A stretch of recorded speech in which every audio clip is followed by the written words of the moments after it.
This is episode 46 continued. On episode 46, the first section, we concentrated on making this little dress from Wild Knitted Animal Friends that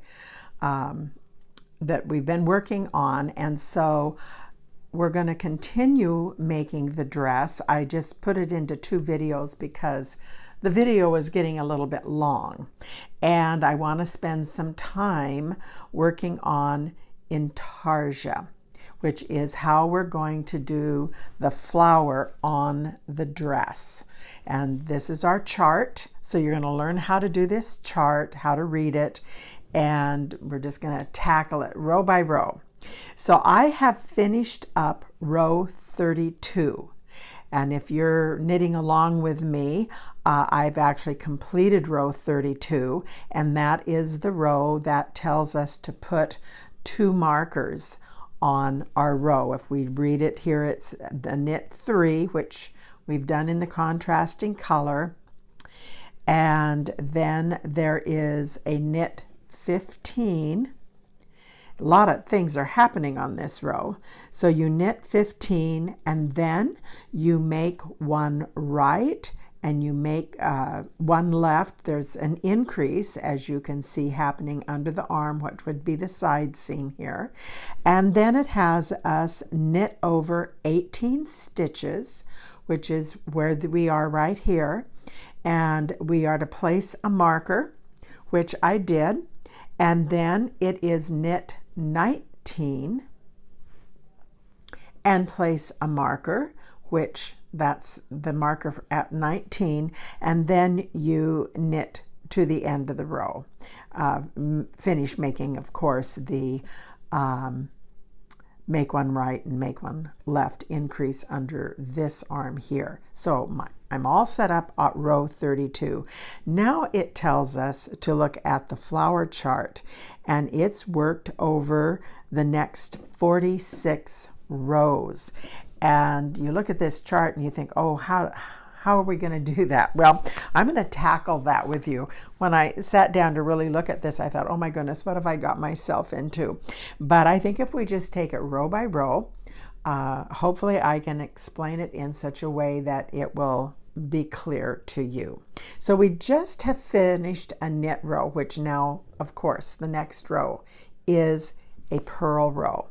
And one thing you're going to need to do before we go any further, just like we have 2 balls of yarn attached for our contrasting color out here at the edge of our opening, we now need a second ball for each color you're working with. I don't know how to tell you how much, but it's for the pink stripes on wherever the pink is in this part of the pattern, because you're not going to carry your yarn across. Intarsia means you can insert a color in the middle of your whatever you're working on, sweater or some other clothing item, whether it's doll clothes or something for yourself.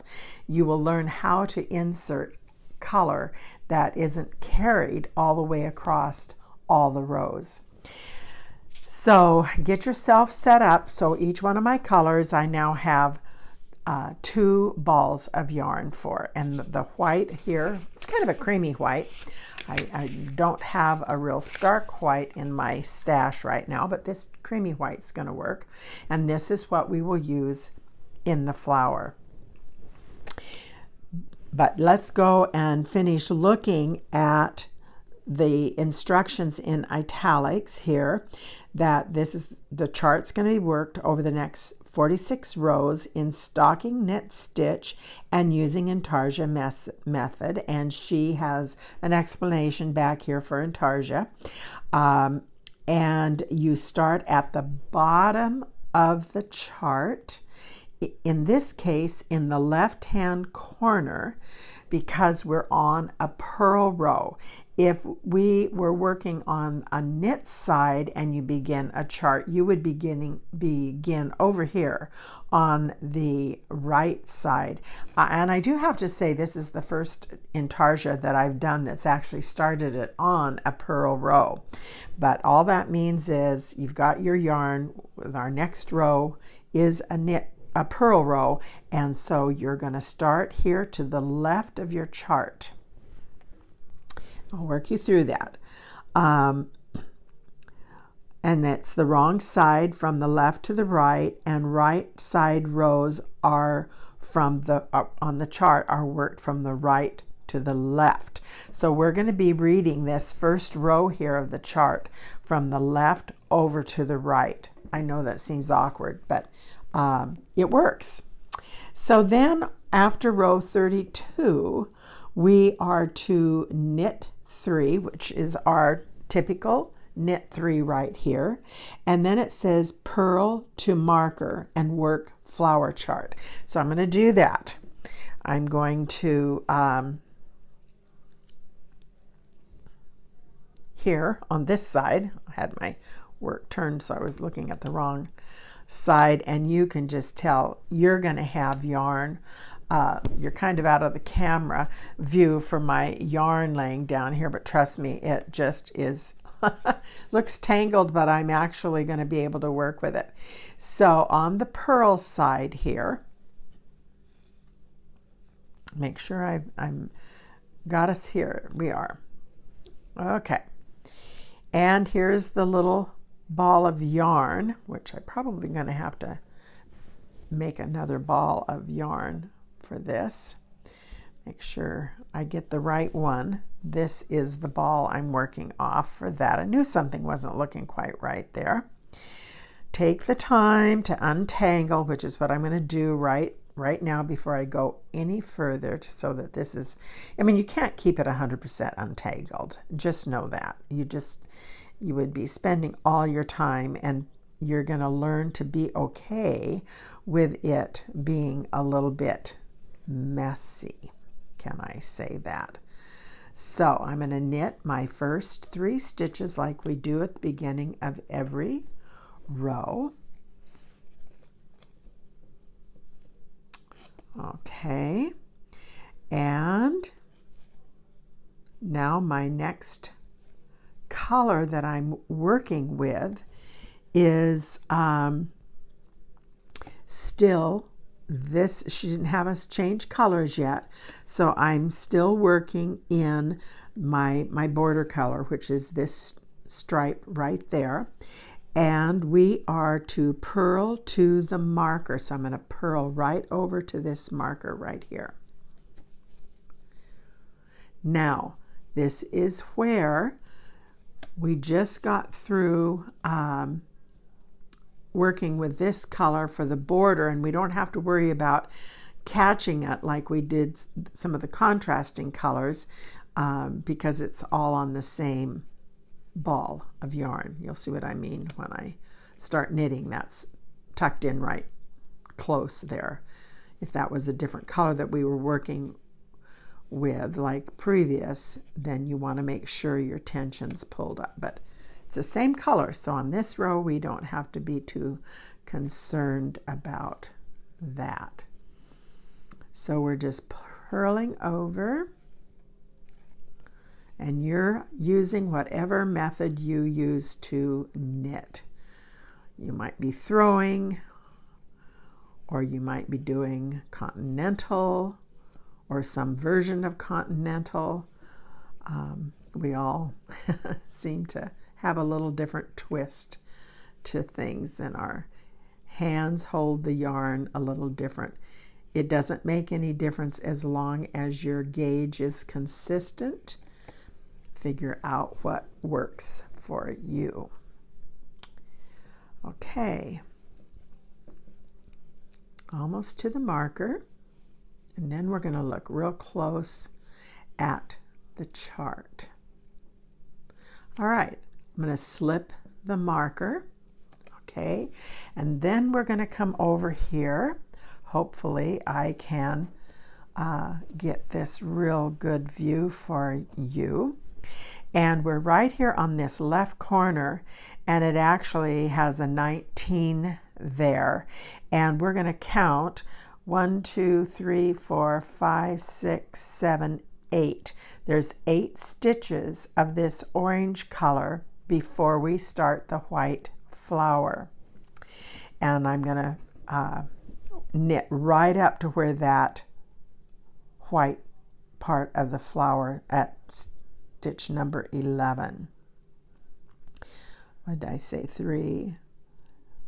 1, 2, 3, 4, 5, 6, 7, 8. Okay, so I'm going to knit my 8 stitches using the same color. We haven't changed color yet. Purling, really. 4, 5, 6, 7, 8. Now we have a white. We have 3 white stitches, so we get to add another another color of yarn. So you can see, you just have to be patient with yourself and not worry about all of the tangle that is out of view of your camera. So we're going to knit 3 white stitches, or purl, excuse me. 1, and I just will tuck this end in when I come back around, but right now I'm just going to let it be there, and I do not tie knots. You don't want to do that. Knots often will work their way through to the front side, and it will forever haunt you. Okay, so there's the 3 white stitches, and it says now to go back to our orange. Well, your your inclination might be to carry this orange over that we were just working with, and you could for just 3 stitches. However, if you look back here at the pattern, we have some long areas of white, and you do not want to have that much of a wide of a carryover. You would have a floppy yarn on the back side of your work, and you would lose your gauge. So this is where we start a new ball of yarn in this orange color. And actually, I'm going to, I don't have much on this one that I was using for the border, and I need that for the border. So I actually need another ball of this yarn. So I'm going to find the end here and pull that. Here's the end right here. And I'm going to make another ball of orange. I told you if you do this dress, you're just going to learn so much out of just making this dress. It is probably one, not the most challenging, but right up there at the top, especially if you're learning something new. And but it's a good one to learn on, because it teaches you a lot of different skills that you can carry over into all other kinds of knitting, and hopefully begin to feel more confident if you're not feeling confident, if you're more of a beginner knitter. And if you are a beginner knitter, be kind to yourself, because this is challenging. And part of the challenge is just not let yourself get frustrated, because we have so many things going on at one time. But it really will take your knitting to a whole new level when you learn some of these new to you techniques. Intarsia has been around for a long time. Okay, so I'm going to add now a new ball of orange. And it will take us right over to our first marker. So that's 3, 4, 5, 6, 7, 8. I should say the next marker. So I'm going to continue on now. And this is where it's kind of tricky, because typically I would have caught my white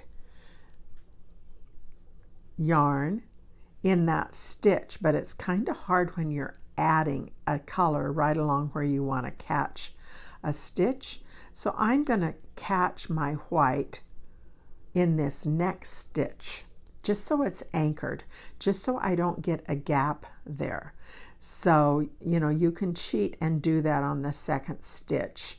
I wouldn't carry it over any further, but I just didn't do it on that first one because that was the first stitch of that ball.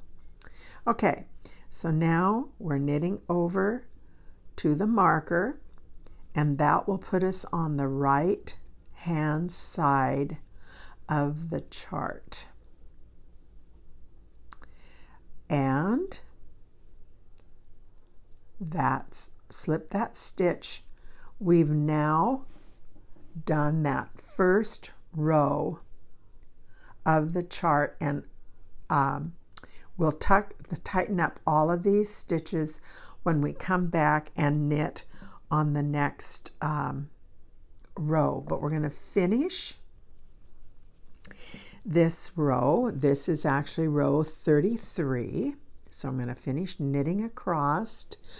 Make sure there's, or purling, I'm sure, sorry for saying knitting, but purling to the last 3 stitches, which are knit stitches.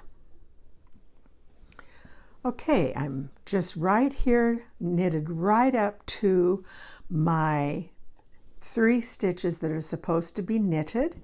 Now I could continue using off of this new ball of yarn that I just attached, or I could go back to my original little ball, and that's what I'm going to do. I'm going to continue to use up this small section, and this is where I'm going to lay the yarn that I was just working with. I'm going to lay it so that it's between my live yarn that I'm going to knit with now and my needle.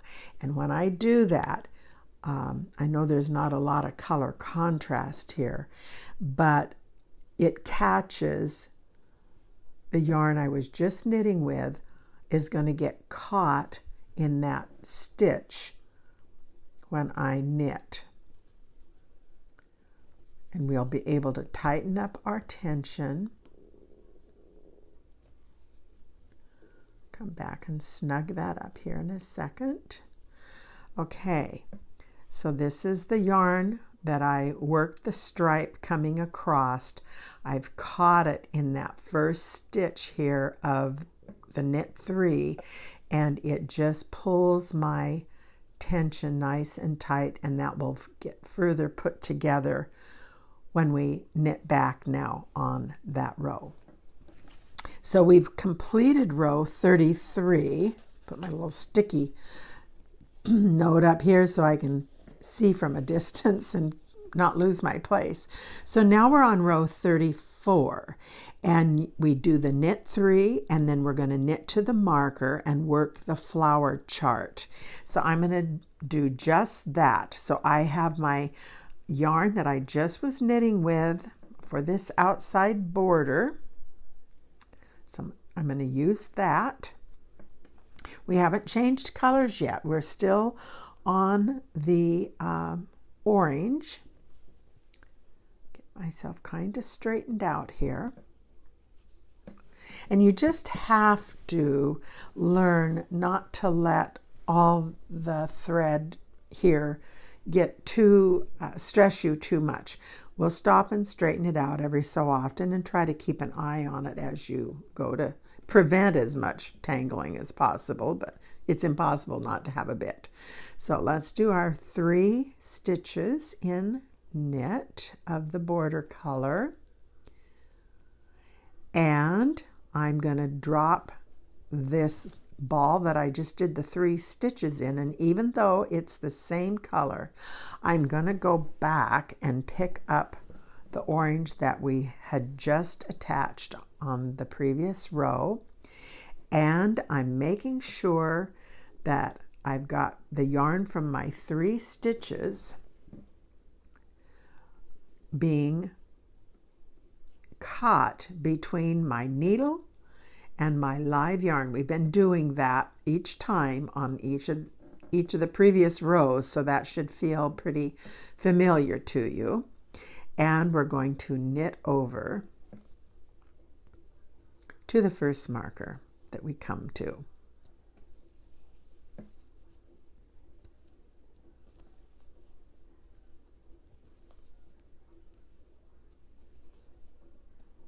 This is a good time to stop, look back at your work, make sure that you're just right snug, not overly tight. You don't want any puckers, but you don't want any gaps between your outer band here and where we've changed colors.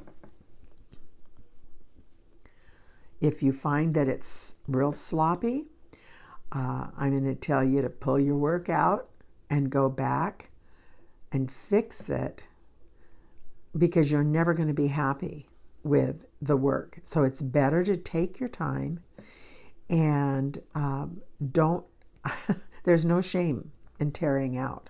That's how we learn. That's how we remember what to look for. Don't knit too far away before you stop and check your work, making sure that your stitches are consistent. That's how we learn. Be willing to tear out. Much easier to pull out yarn in knitting, or probably crochet also, versus back in the day when I was doing a lot of sewing at the sewing machine, and you do a seam and it's like, oh no, that's not right. That doesn't even look good. And tear out those little stitches. Oh my goodness. You know, so knitting is a little easier from that perspective, if that makes you feel any better. Okay, almost here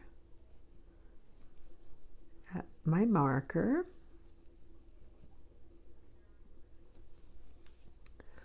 All right. I'm at the marker, I'm slipping the marker, and now this next stitch is actually, look over here on a chart, this now says row 34, because 33 was our first one, and now it's called 34 because if you notice, this 34 matches up with, we're actually on row 34 of the written pattern. So that's why she's numbered this. This 34 matches up with, we actually are on row 34. So we can count 1, 2, 3, 4, 5, 6, 7. So that's 7 stitches. Another good double check on yourself is when you look at the pattern, we're going to have one more white stitch than what on each end than what we did on the previous row. So you kind of can visually look at your chart without always having to count. But counting is, you know, just a good safeguard to make sure you've not dropped a stitch. So let's do those stitches, and it's in our orange. So we're just continuing on, but we're actually working the pattern chart now.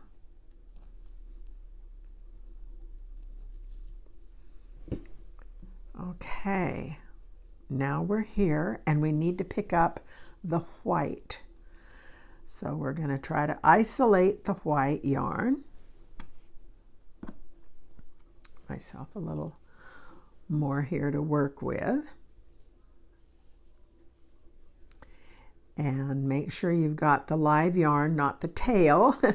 And this is the orange that we were just working with, but I don't want to just drop it. I actually want to make sure that I get it caught in this first stitch right here, the first white stitch. So to do that, like I've been saying, lay it right close to your needle, going over to the left.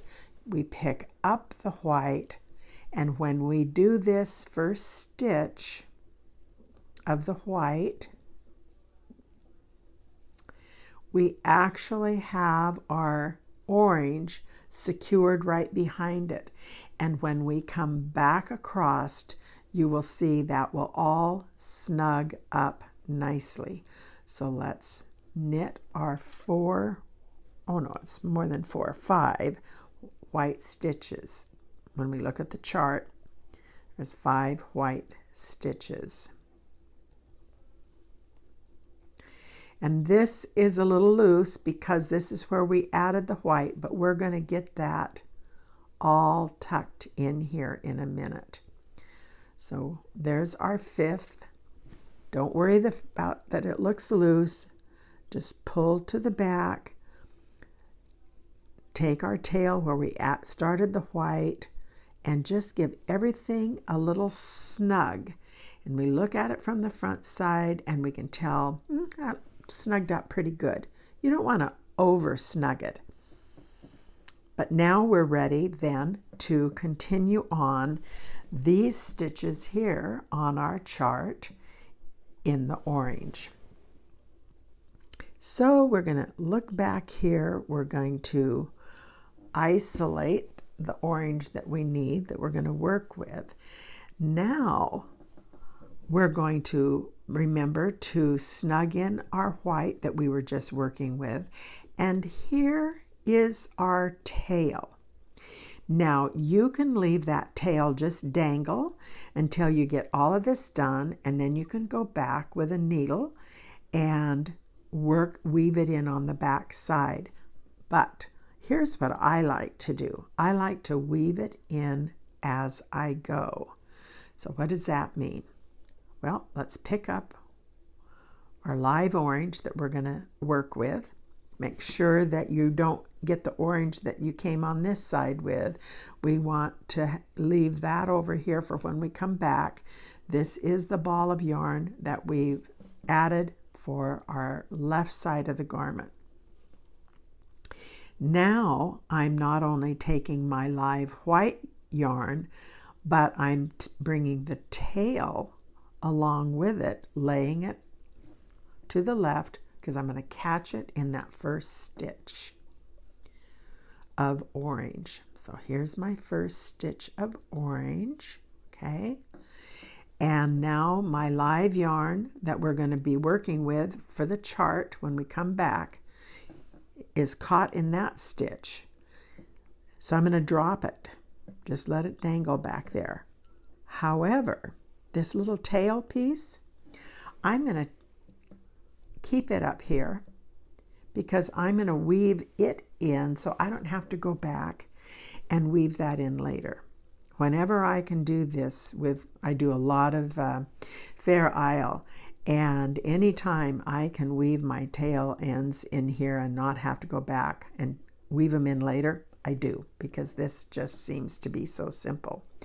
So there's my orange. Here's the tail laying right alongside my needle. I'm going to catch it just like we've been. And now I'm going to take a hold of it and bring it back between my live yarn and my needle again and continue to knit across. And for about, 8 stitches or so, that's what I'm going to do with that tail piece. And I'll show you what that looks like from the back side. You don't have to do this way. I like to. Anytime I can eliminate having to weave those in later. Okay, I think that's enough stitches. So let me show you here. This line of white is the tail. I'll be clipping most of this off, but there is where I wove in that tail. I don't have to worry about it coming unraveled while I'm knitting the rest of the garment. So whenever I can do that, that's what I do. So now I've slipped my marker, and we're going to knit to the end of the row.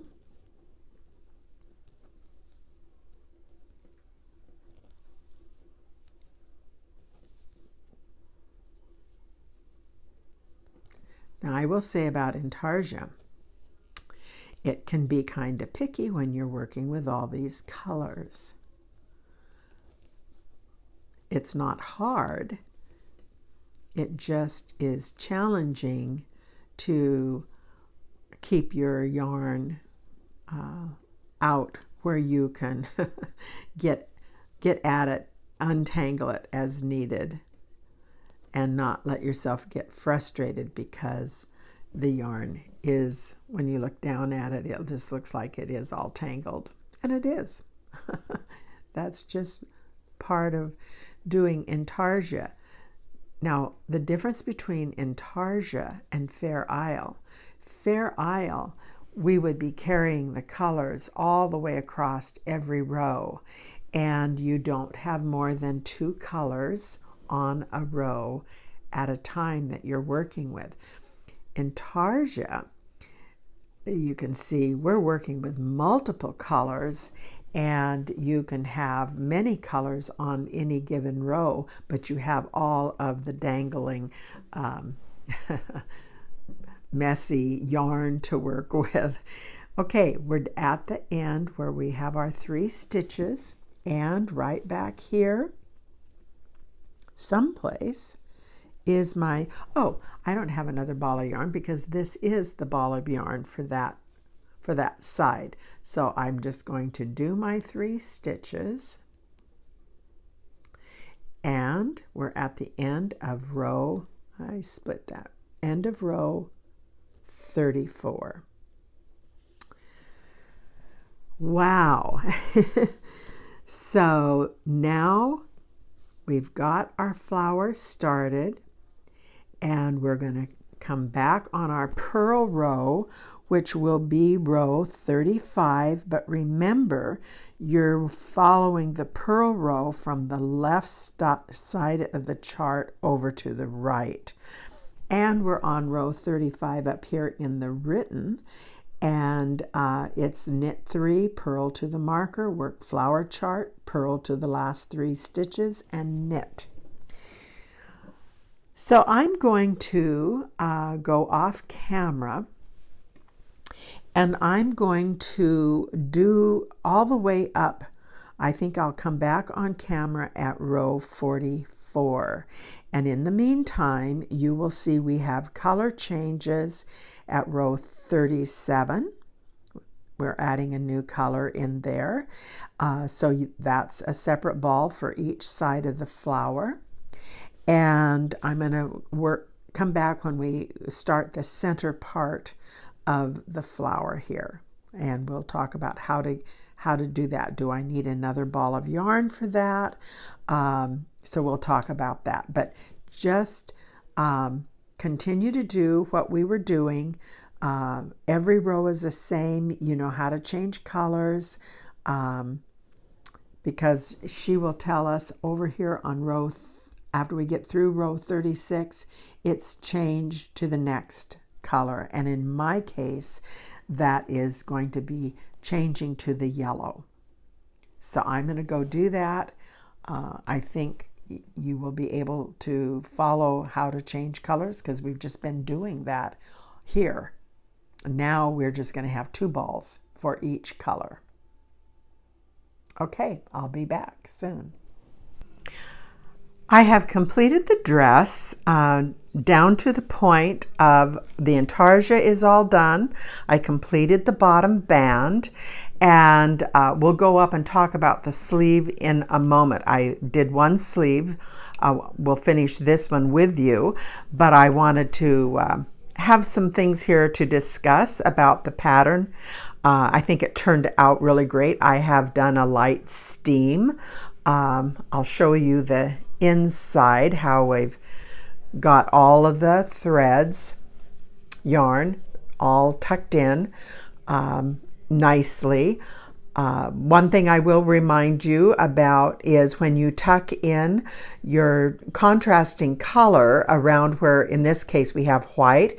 If I would have just carried when I was tucking in the end yarn, if you carry it across like where the white is, often it can show. So I just wove it in right around the outer edge of where that dark color is, and then you don't see it. But if you carry it across a lighter color, sometimes you can see it. So just keep that in mind. Not to carry it across a light color. So I just wove everything in. Down here at this point, I did not do intarsia because the color change was so close together. I carried my yarn across from this stripe all the way across, working the white and then the lavender in, and continued on with the stripe, unlike what we did up here with the intarsia. These are called floats. We have yarn floating across the back, and you can do that up to about 5 stitches. If it gets further than that, then you want to do the intarsia method.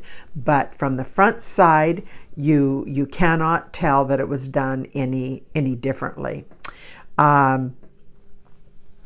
So a couple of other little things that I will talk about. I'll show you here in the back. She has this decrease down, casting off 1 stitch at each end. I think that's at row 55. I'm not quite sure why she did that. This is a seam that we end up sewing up, and I have not cut my yarn here. I've left it, and so I just went right up this edge. You can't see it, but I haven't cut off and anchored my stitch here yet. And the reason why I haven't is we talked about, are these clothing items interchangeable? Yes, they are, unless you're making let's see, how would that work? If you're making a critter with a tail, you always want to be aware where that tail is falling. Have we accommodated for a tail? In her dress here, she has accommodated for a tail, and that's why it's sewn up to this point. Well, I'm doing the zebra, and I'm not quite sure where the tail is going to sit in comparison to this opening. So before I anchor this down completely and cut this, I'm going to knit my zebra and make sure that his tail is positioned where it can come out, or do I need not to sew this up so high? So I am leaving this end loose, so that's why it's a little floppy there. Make sure when you sew this together that you get your buttonhole side on the top. This is where the buttons will be sewn. Don't get this flipped the other way around when you do this seam. The other thing that I did that is a mistake, and I thought, no, I'm not going to take it out. After I did my yellow right here, I should have made a pink row. Well, I didn't notice that till I was all the way through the lavender row. And I thought, I am not going to go back and pull that lavender out just to put lavender there and pink here and lavender here. So my error, didn't watch closely, probably was knitting late at night. So I left it because I don't think it shows up that badly. Quite frankly, when you see the dark orange colors, that's really where your eye goes anyhow. But if that bothers you, then take it out. It doesn't bother me. I have my area of tolerance. So now we're going to talk about the sleeves. And like I said, I did one because I wanted you to see how it came together. A couple of little things here. Let's talk about the very end. There's stitches that have to be woven in, right? Not our stitches, but our end pieces. Let's turn this inside out so you can really see what's going on here. So I carried my yarn up. I didn't start a new color and weave it in each time. I just carried it from one area of stripes to the next. But you do have where you cut your yarn that has to be woven in. So I did all of that just like we do on the body of the dress. And so you just want to line up when you do weave those ends and kind of help line up, because when you're going around in a circle, you will get a little jog in your colors. So this is where you can kind of line that up and readjust, and you can see a big one right up here at the very top, and that's why I left this. And you think, oh my goodness, now what do we do, because there's that big jog? Well, let's turn this. Yarn is very forgiving, knitting is very forgiving. You can kind of move it around a little bit. It's not like working with concrete. So once I find my needle, let's just do this.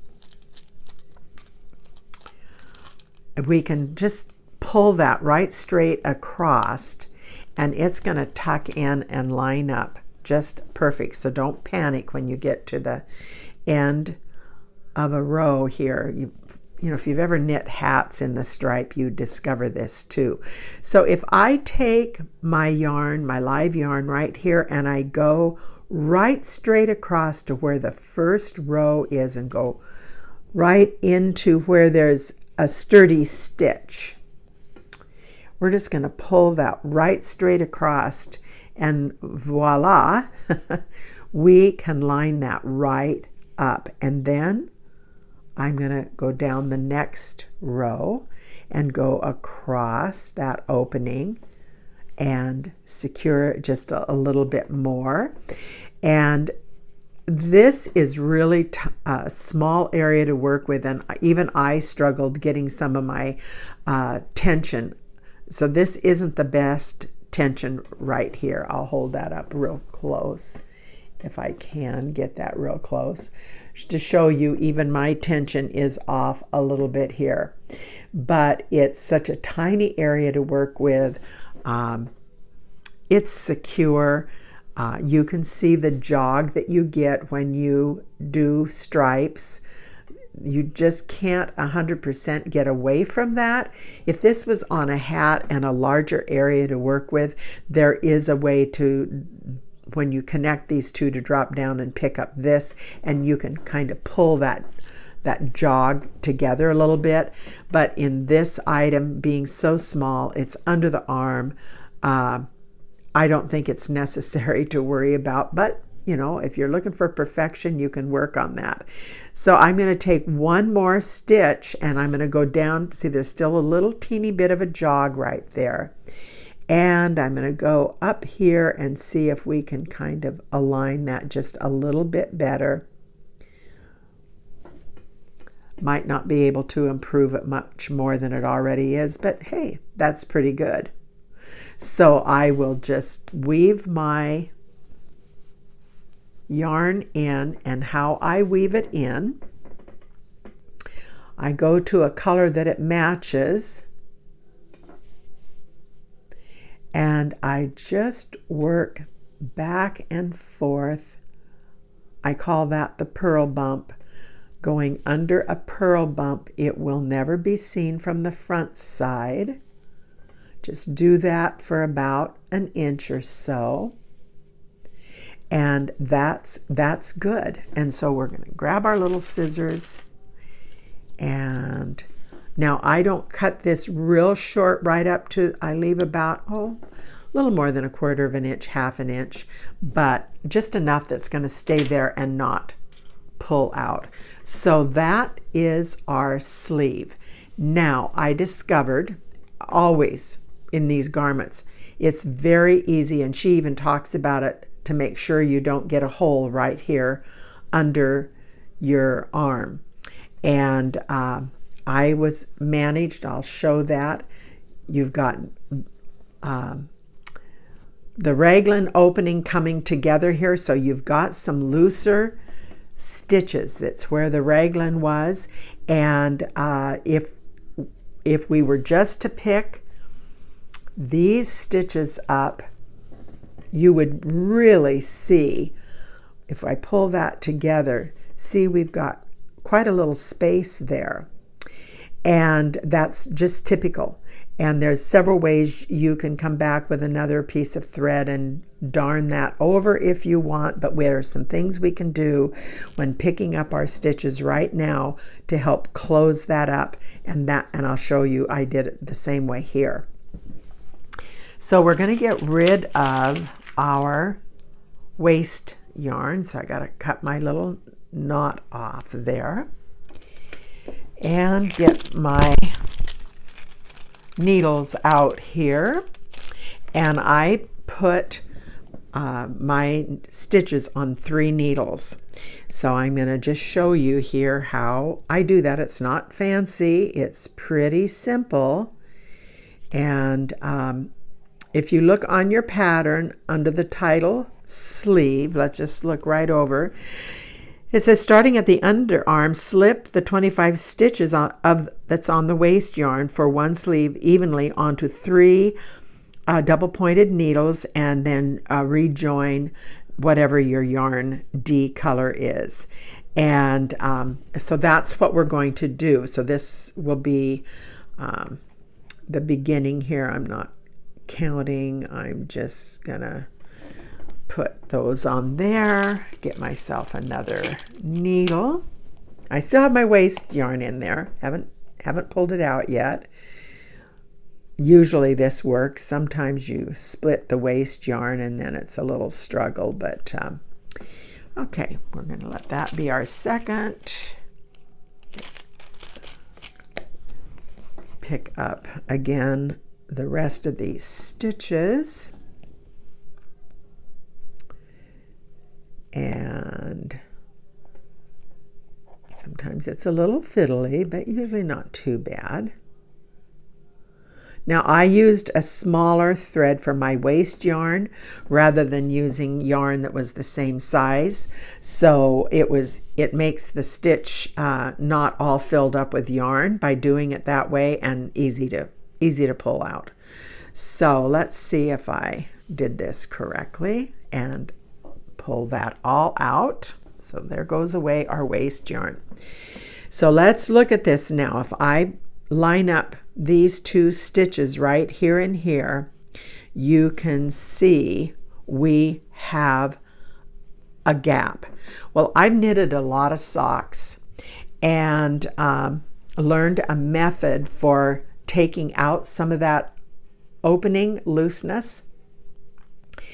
And it was Kat Brody in her sock book that talked about this. So as I was looking at this and reading the pattern over here on the sleeve, we're to knit 2 rounds and then change color and knit 3 rounds. And if you go down to row 4, she says knit 1, make 1, and knit to the last stitch and make another one. So she's adding 2 more stitches to make 27 stitches. So I thought, well, if we dealt with this space right here, I'm not going to do what she's telling us to do on row 4 to make 1. I'm going to get another stitch right in here, and it's going to pull out some of this slack. So Kat Brody talks about, let's see if I can get this to show well, because she makes up a little story about her stitches, and I've talked about this before on some of my other videos. But if your stitch that's on the needle, we will call that the mother, and the stitch right below it, get this up here, hopefully you can see it right here, the stitch that this stitch is going into, she calls the daughter. And if you notice, you know, a knit stitch is kind of a V. You have a leg, one on each side of a stitch. And so if on the daughter we pick up that right leg. And if you tug on that, if you get the right one here, actually it would be the stitch that's called the grandmother. So the daughter or the mother is on the needle, the daughter is the stitch right below, and the third one down is the grandmother. And you pick up the leg of that stitch and you put it on your left needle, and that grandmother stitch is what is helping make this big gap. So we're going to knit into that. Let's grab the color that we're going to use next, which is in my case, is my lavender.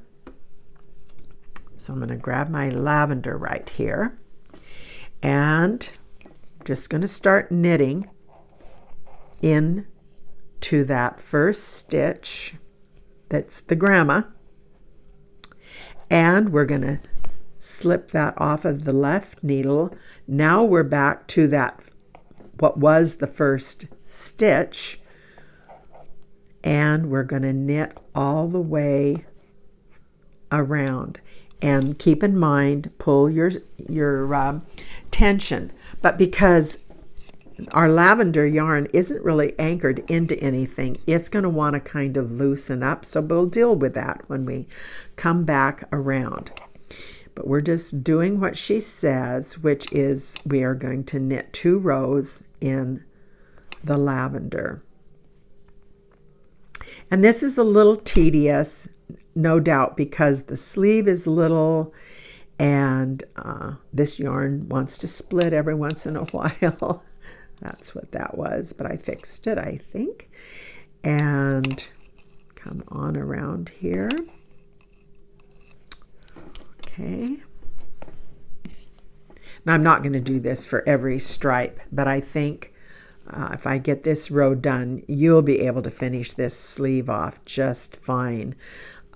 It's just like we did in the body of the dress, but it's working in a much smaller confined area. And this row is the only row that we're going to work on taking that hole away. And after this row, they'll all snug up much better. Okay, we're almost completely around. In this case, we're actually going to knit the very last stitch on this row. And we're going to go down here under that last stitch. That would be the mother. This is the daughter. And this is the grandmother. And if we take a hold of the grandmother and you tug on that just a little bit, you can see it wants to take some of this extra tension out. It doesn't take all of it, but it certainly helps. Now I just pulled my needle back out because I want to make sure I've gotten into the right slot there. And I gave it a little tug. So now I got kind of an elongated stitch, but we're going to work on that. So now we're going to put that up onto our left needle, which I've done, and I'm going to knit into that grandma's leg. Sounds terrible, doesn't it? And it's there. I just lost it. Let's do that again. Don't want to get into the daughter's leg. You want the grandma's leg. So that comes right down in this side right here. I let it slip off after I knitted it. So, okay. Put it over here on my right needle where it belongs. And like I said, this is kind of fiddly, so don't get discouraged. We're going to give the yarn that we just added a tug that was on the beginning here. Give this, where we just finished the end of this row, give that a little tug. And I don't find that it's necessary to put a marker in here because you can see where your color change is, and you're going to be able to see where you're at the beginning and the end of the rows. And we've taken out, we haven't accomplished all of it, but we've taken out a lot of that open gap, and it will get even tighter when we come back around. So now this is row 2 of my lavender. And just remember, everything's going to want to kind of loosen back up on you, but just remember to snug up. And we have also here at this opening our lavender tail when we added our lavender, and we have enough that when we get all through knitting all of the rounds and we come back in and tuck in our ends, we can close this little stitch. It's really hard to show this. We can show this little opening by just close it, I should say, by taking a stitch right straight across there, and that hole went away. So instead of, I probably have you all confused, but instead of on the sleeve, row 4, where she makes one, I eliminate making one right and making one left. I've made 2 stitches right here when I closed up this gap by picking up a stitch right below, which was in this case the grandma, the leg of the grandma. And so it accomplished 2 things. It helped close up this gap, and it added the 2 stitches that she's asking us to add just to make the sleeve fit the arm adequately. And it just helps close up this opening. We use that technique in making socks often around the heel. You can get a little gap, and so she has taught that process of picking up the leg of the daughter and sometimes the granddaughter to close up a gap. That's what I did, and eliminating adding the stitches on row 4. So then I just kept going around in circles till we got it done. I think that gap closed up pretty good. These little openings here are the openings to the raglan, so you can't completely get it super tight, but we don't need to. It's under the arm, and you just don't want to have a great big gap there. Or you can do it the way she said and then go back with some waste yarn and sew it together. That's an option also. I didn't do it that way, obviously. So there is our dress. I've started working on the zebra, following the same body structure that I've done in my sloth knit along.